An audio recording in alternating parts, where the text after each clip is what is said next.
Ya, Assalamualaikum warahmatullahi wabarakatuh.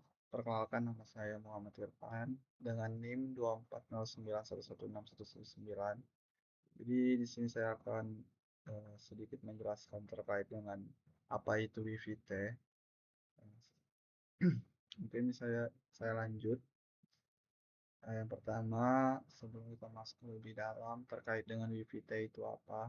Jadi WiFi T itu adalah salah satu tools open source yang dimana bisa digunakan untuk pengujian keamanan pada jaringan nirkabel. Nah, lalu ada pada WiFi ini bisa menyederhanakan proses pentest WiFi seperti scan, target, attack, dan report. Nah, lalu bagaimana menggunakannya? Untuk penggunaan WiFi ini itu sangat-sangat efisien, efektif dalam skala kampus atau lab. Jadi dengan alur yang terotomasi, terotomasi. Nah, mungkin masuk ke dalam background dari WiFi itu. Jadi eh, banyak ujian dalam menggunakan jaringan untuk mengetes jaringan itu.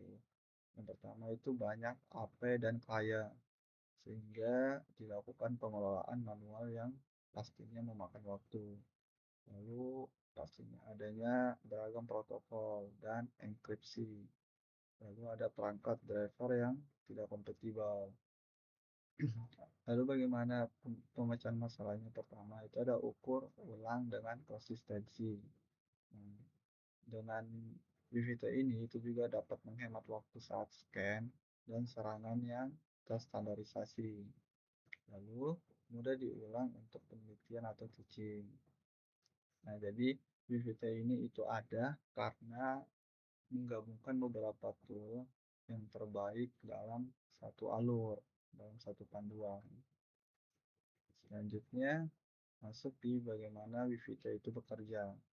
Jadi WiFi bekerja itu terdapat 5 proses. Yang pertama itu adalah scanning, di mana di sini itu men-scanning jaringannya. Lalu yang kedua itu adalah target. Target ini itu digunakan untuk melihat targetnya. Nah, lalu ada proses analisis. Dan yang keempat itu adalah integration. Dan yang terakhir itu adalah hasil dari 4 proses sebelumnya. Nah, saya memberikan alur singkat yang tepat tertera pada layar saya atau PPT yang saya buat. Jadi di sini WiFi itu otomatis scan, lalu memilih targetnya, lalu panggil tools-tools yang terintegrasi, lalu membuat ringkasan hasil. Nah, begitu secara singkatnya terkait dengan cara bekerja dari tools WiFi ini. Lalu beberapa kelebihan dari WiFi ini, yang pertama itu automated scanning. Jadi ada scan app klien secara terus-menerus hingga target itu ditemukan. Lalu yang kedua itu ada network discovery. Network discovery ini itu mendeteksi SSID, BSSID, channel dan kekuatan sinyal. Lalu security detection, yang dimana mendeteksi jenis enkripsi dan celah yang mungkin bisa dieksploitasi. Lalu yang terakhir itu adalah simplifying workflow, atau secara bahasa mudahnya itu satu panduan atau satu alur. Jadi satu baris perintah itu untuk alur pentest yang berulang-ulang. Nah, mari selanjutnya ini berapa integrated tools. Di sini saya berikan 5 poin juga. Yang pertama itu ada iCrack, yang dimana ini adalah crack WPA atau WPA2 dari capture handshakes. Lalu yang kedua itu ada River. Nah, River ini adalah brute force spin VPS, tapi itu kalau tersedia. Lalu yang ketiga ada T-Sock. T-Sock ini adalah packet capture dan analisis pickup handling. Lalu yang keempat itu adalah HCX tools, yang dimana ini capture atau dan convert N6 PM KIDS untuk tracking. Dan yang terakhir itu adalah Hashcat, di mana ini GPU Accelerated Password Cracking dari hasil capture. Dan sebelumnya saya juga membahas terkait dengan prosesnya. Nah, ini adalah tools-tools dari Wivite yang berintegrasi dengan Wivite. Lalu ini adalah arsitektur dari Wivite. Mungkin ada beberapa hal yang diulang seperti Hashcat, yaitu offline password cracking, lalu ada instant interaction, CLI input and comment, ada T-Sharp, packet capture and parsing, ada orchestrator, di mana Wivite ini coordinate tools, ada Reaper and HCX, ada VPS and HC capture, dan terakhir itu ada iPreg. Jadi arsitekturnya itu VVT itu sebagai orkestra, sebagai pemain utamanya lah. Lalu dia memanfaatkan tools backend. Lalu ada output seperti report atau capture dari filesnya. Nah, ini adalah advantage of VVT. Pertama itu ada automation. Jadi VVT ini itu bisa menjalankan serangkaian tes tanpa adanya intervensi yang konstan, yang intens, konsisten. Lalu ada efisiensi, di mana di sini akan sangat-sangat menghemat waktu saat melakukan asesmen yang berskala besar.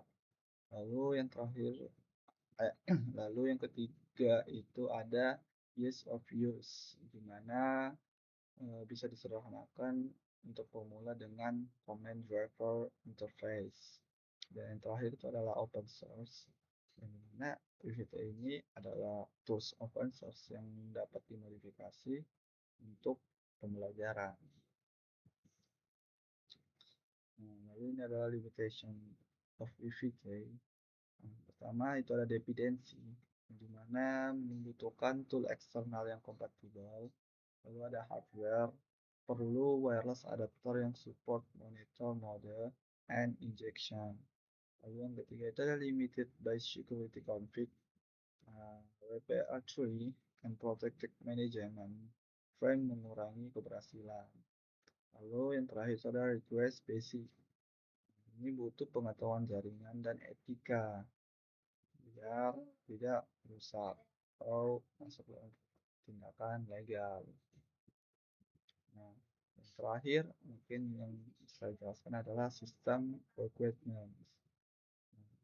Jadi Vivita ini adalah OS Linux kali Parrot Ubuntu, dimana ini kernel atau driver yang kompatibel. Lalu ada wireless adapter. Vivita ini bisa requirement atau saling terhubung dengan wireless adapter.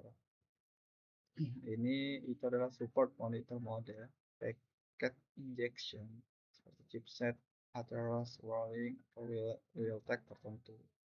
Lalu ada dependency. Ini ada iFrame, Weaver, ACX Doom Tool, ACX Peg Tool, T-Sharp, Hashcat, dan ada opsional GPU. Lalu yang terakhir itu ada resource. Nah, resource ini adalah CPU dan storage untuk menyimpan pcap GPU untuk tracking cepat. Mungkin itu ya terkait dengan penjelasan apa itu dari WVT, suatu tools open source. Nah, mungkin kurang lebihnya mohon dimaafkan. Saya Muhammad Irfan. Mungkin sekian dari penjelasan saya. Terima kasih. Wassalamualaikum warahmatullahi wabarakatuh.